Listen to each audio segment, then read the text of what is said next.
কুকুরকে পায়ে প্রথমে তো কিছুই বুঝে নেই, মাঝখানে এসে বুঝছি কিছু, তারপরে আবার ছাইড়ে দিচ্ছি, আবার ব্যাপার এখন ঠিকঠাক আছে।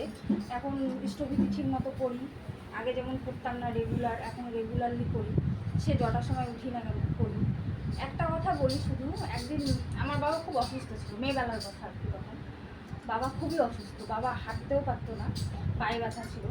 তো ওই সময় বাবাকে সাইকেলে চাপায় এই রাস্তাটা দিয়ে আনছে, মানে ওই যে কলোনি রাস্তাটা দিয়ে প্রথমে আনছিলাম।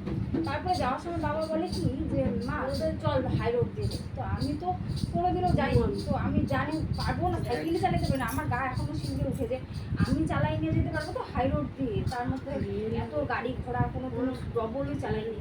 তো ওই সময় বাবাকে নিয়ে আমি ওই রাস্তাটা দিয়ে গেছি, আর শুধু ঠাকুরের নাম মুখ করে গেছি।